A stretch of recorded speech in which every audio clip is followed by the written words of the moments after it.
So we've been talking this morning about this massive anti-weaponization fund set up by the Justice Department. But we're asking also, is this just more of the president using the government to reward his friends and punish his enemies? On Monday, the president ended his $10 billion lawsuit against the IRS. But here's the thing. In exchange, the Department of Justice created a $1.776 billion fund to compensate Trump's allies, who they claim were unfairly treated by the Biden administration. The group chat is back, along with Congressman Mike Haridopolos, Republican from Florida. So I want to play for you guys somebody who did feel like they were harmed by the actions on January 6th, for example. This is a Metropolitan Police officer, Michael Fenton. Here he is.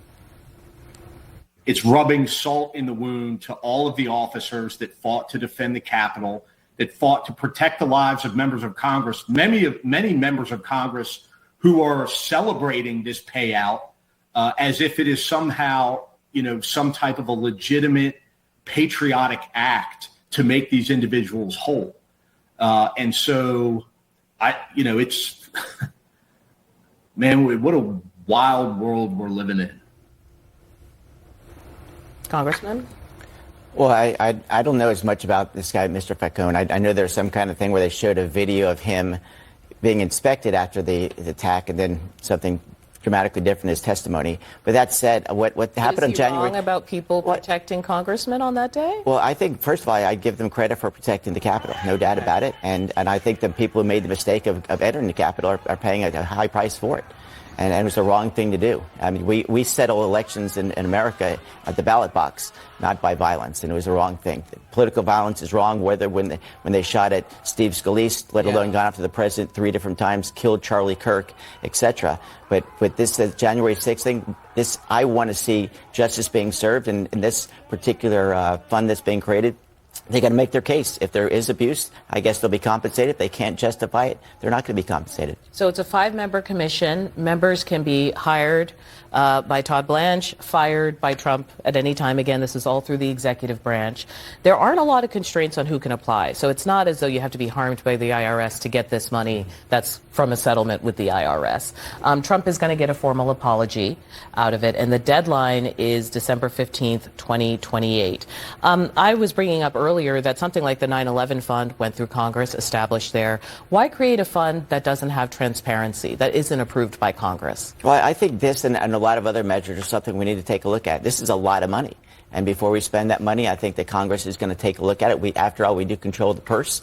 And I think that the Attorney General, I believe, is actually on the Hill this week. I'm sure we'll be talking a lot about it because I want to understand this fund better. I heard about it for the first time literally last night. Really? Okay, well, a Treasury attorney has actually quit as the government settled with this suit. And a couple Republican senators, Joni Ernst, et cetera, have said the same thing as you. How is this going to work? We need to see it. Reality check, would Congress even really do anything about it, given that it's something that Trump wants? Like, do you see a Republican-led Congress suddenly setting up an oversight commission to know the ins and outs of how the thing's going to work? They're going to vote that guy out today, just FYI. They're going to vote him out tonight. But y'all go ahead. Well, first of all, to your point, I've experienced you said you want to know, I do want to know. And you force the issue. No, I think, look, as I found out my first term here in Congress, to get anything done in the United States Senate, we need 60 votes to spend some money. So I think this is going to be something that they put out there, and I think that Todd Blanche will effectively defend the position, and let's see if it carries the day. Let me say this real quick, is that you think about these primaries, and you think about, I make light of it, but if Massey was to lose tonight, he's still in Congress to the end of the year. The Louisiana senator who just got beat in his primary, who dared to go against Trump, he's still going to be there till the end of the year. Watch these folks who are all out of give-a-dams, who've already lost a race. They're going to be a spur in the side of all these folks in Congress. Yeah, there's a lot of people exiting Congress as well. You know, people were looking at how much money this is going to cost. You say it's not that much money. It's just $1.776 billion. And there's a lot going on. But there is also a push to cut 23% of the budget for NASA. I want to play for you. This is Jared Isaacman, the new NASA administrator, and Senator Chris Van Hollen in an exchange. This was in late April. NASA has not always been the best steward of taxpayer dollars. Every canceled program, every cost overrun, every schedule delay comes at the expense of science and discovery. Everyone in this room knows that without space science, there's no space exploration. Without space science, there is no new planetary discovery. Without space science, there is no NASA.